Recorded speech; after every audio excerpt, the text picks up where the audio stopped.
Welcome to Digital Asset News to get top stories in crypto. I'm bringing down a bite-sized pieces today.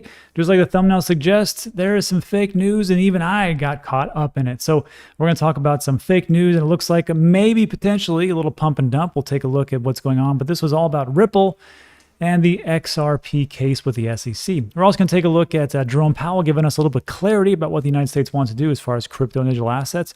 We're going to take a look at Plan B's stock to flow, or more importantly, some of his technical analysis about where things are going for not just this month, but the next 2 months, and it's pretty exciting. Also, we'll take a look at volcano power and Bitcoin being used in El Salvador. And lastly, I think this is the most important story, honestly, is Visa partnering up with Ethereum. So we'll get to all those things, but first, let's take a look at what's going on in the market. So today, it is Friday, it is late, a lot of things going on, but I had to do this video because of this stupid fake story, but it's pretty good. But hey, total market cap, look at that, busting through 2.1, almost 2.2 trillion. So, you know, like a couple $100 billion, not a big deal. We just call that a Friday here in Cryptoville. If you're from traditional markets, welcome. This would be crazy to you, but it's really not for us. Anyhow, Bitcoin daily sentiment, 59 of 100, and we're using Trade the Chain for sentiment analysis. Coins up across the board. I mean, let's just be honest. It's just huge. So Bitcoin, 24-hour change, 11%. Ethereum, 11%. Cardano, 7%, 10%. The big winner, Solana, at 16%. 13% for Polkadot, 10% for Uniswap. Look, if you bought the dips like I have, it's a pretty good day. Also, look out, man, Axie Infinity just crushing it, 52% for the day. Sweet Mary and Joseph, that is huge.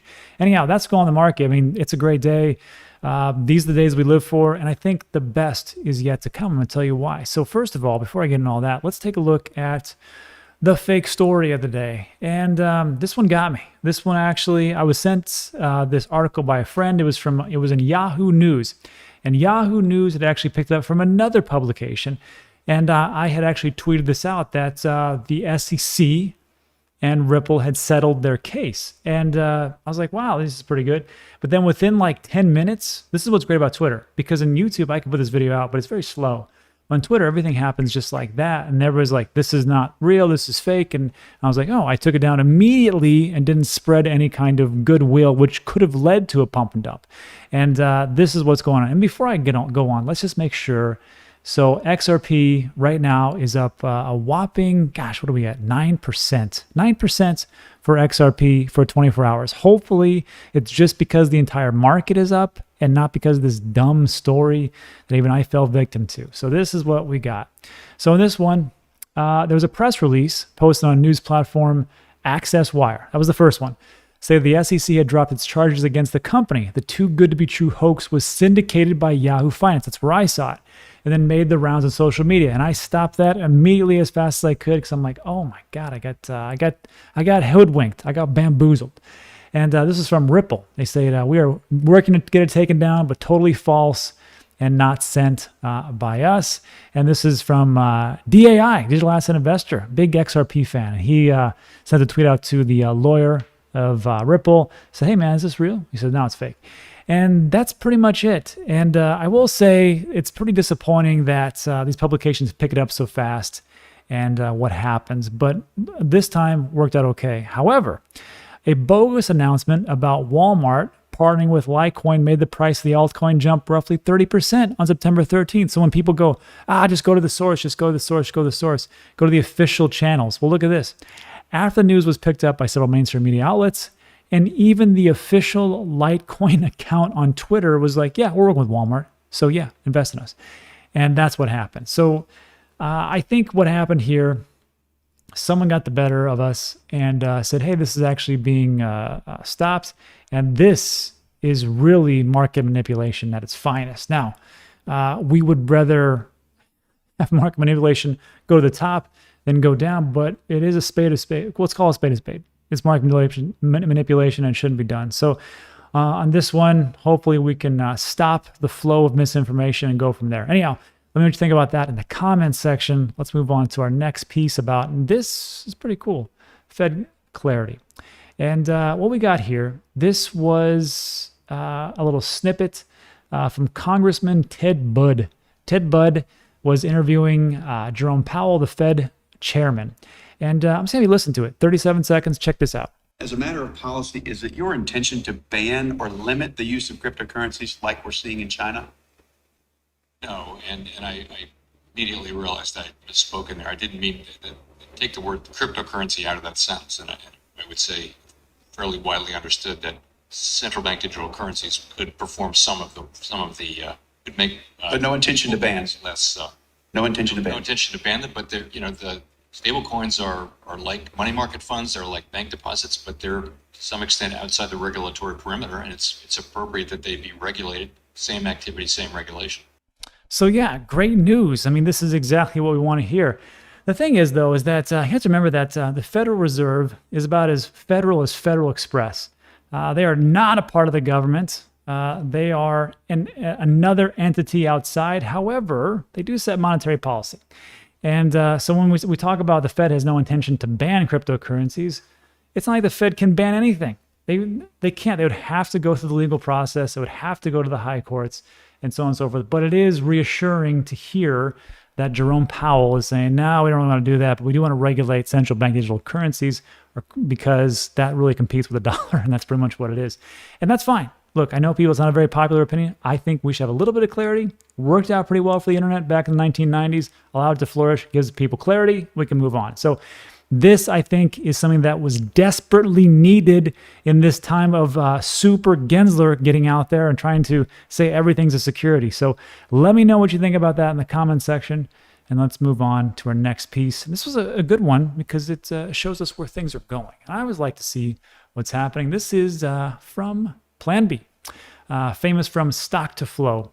And he talks about right here, he says, look, he goes, here's the numbers. And it says, these are he calls them floor prices, but this is the closing price. You know, some people say, it's the lowest price in the month, or it's the closing price in the month. I'm like, it's closing price. That's what I got from it. And he says, look, August closing price was going to be 47K. September was 43K. Let's take a look at how he did. So here we have monthly candles, and not the wicks. We don't really care about that, but the closing, right? The close was a bit 44, 43, 7, somewhere around there, 43, 8, somewhere around there. And then over here you had, 47, excuse me. So, because it was a green one. So this one, he's right, 47 and 43. So now his next targets, October, he's looking at 63K. Okay, he's been right so far. November, 98K, December, 135K. Great. So when people hear Plan B, they automatically think this is the stock to flow. It's not. This is not the stock to flow. And he makes it very clear right here. He says, to be clear, the worst case floor model is not, I repeat, not based on stock to flow. It's based on price and on-chain data, like I wrote in the June 20 tweet. So great that August closed 47K and September is now around 43K, but it says nothing about stock to flow. His stock to flow is actually a little inaccurate. He says it should be 100,000 now. So what he's talking about is on-chain analysis and TA to get these things, and he's been right so far. So right now, I think I will go with these numbers. I like these numbers. I don't know if 63 is going to hit. He's been right so far, but that seems kind of far. I would say somewhere in the 50s, high 50s, mid 50s. I'd be happy with that. I think everybody else would be. So let me know what you think about that in the comments section. Let's move on to our second to last piece. So this is interesting because there's this big hullabaloo about what's going on as far as like, Bitcoin is not environmentally sensitive and it's using up too much power and blah, blah, blah. And President of El Salvador goes, oh yeah, hold my beer, because what I'm going to do is I'm going to use volcanoes to run Bitcoin mining. And he did it. I'll be darned. This is what's going on. So I'm not going to read it. I'm just going to show you some of these great pictures. He goes, look, I've just instructed the president of LA La GOSV, our state-owned geothermal electric company, to put up a planned offer facilities for Bitcoin mining with very cheap, 100% clean, renewable, no emissions energy from all volcanoes. This is going to evolve fast. And then also scrolling down, he says this: our engineers just informed me that they dug a new well that will provide approximately 95 megawatts of 100% clean, zero emissions geothermal energy from all volcanoes, starting to design a full Bitcoin mining hub around it. What you see coming out the well is pure water vapor, which will be energy. So let me correct myself. These are just the first steps. It hasn't been done yet, but these are things that are going. This is on the side where all the geothermal energy is coming from as far as the volcano. So looks like they're going to go through with it. And to me, I think this is a step in the right direction. Let's see if it all plays out. Anyhow, that is that about volcanoes and Bitcoin. And lastly, I want to talk about Visa and Ethereum. I think this is probably one of the most interesting stories I've read about partnerships. So real quick, Visa working on interoperability platform for stablecoins. The channel will allow cryptos to be transferred between different blockchains, with Visa being at the forefront. What is going on here? There's two snippets. The Universal Payments Channel, or UPC, aims to allow the cryptocurrencies to be transferred between different blockchain networks. The UPC tech can play an important role between private stablecoins and public CBDCs by providing permissioned access, that's a big word, permissioned access for whitelisted stablecoins to be interoperable with CBDCs. So that's great as far as like this article, but I want to dig deeper into it, see, because I'm like, what is really going on here? This is from Decrypt. And really what it is, it's a layer 2 solution, pretty much, universal payment channel. Project is still in its early stages like everything else. And if you want to take a look at what's going on as far as like cryptocurrency digital assets and the adoption level, just take a look at what's going on with Visa. Visa is one of, a very older company that as far as just payments and that's about it. When you see what they're doing and how much money and time and manpower they're investing into crypto, you have to think to yourself, okay, this is going to be around for a while if Visa is coming out full swing. And I mean, even Visa has bought up NFTs. I know it's just for one thing, not too much, but when they're working with these crypto companies, I mean, with Circle and USDC, where do you think things are going? They see the writing on the wall. They're like, we don't want to be blockbustered. We're here for payments, and crypto is here to take our lunch. Why don't we just, if you can't beat them, you might as well join them, or at least partner up with them. I think that's what's going on. So in this situation, I'll just go down here. Layer 2 solutions, so if you don't know, projects to process initial transactions on a separate layer from the underlying blockchain and uses the blockchain to finalize. So just like in El Salvador, it's not they're using Bitcoin, they're using Lightning Network. It's a layer 2 solution. All the transactions happen over there, and then the actual blockchain finalizes the transactions. So you get two things. You can use, you get the user can actually enjoy, like it says here, the transaction speed while enjoying the tamper-proof record of blockchain and the very hard level of hacking that it would take as far as 51%. But here's the big thing. This is the last sentence. As far as Visa goes, it says the proposed base layer for its universal payments channel is Ethereum. Now, extrapolate that and think to yourself, how big will Ethereum be? I've been a big critic of Ethereum and their gas fees, and I think a lot of people also have. But I was also a big critic of Bitcoin and those fees, and they got those solved with Lightning. So I think layer 2 solutions, a Matic and things like that can come about and just go, you know what? Yes, there are very high gas fees, but don't worry.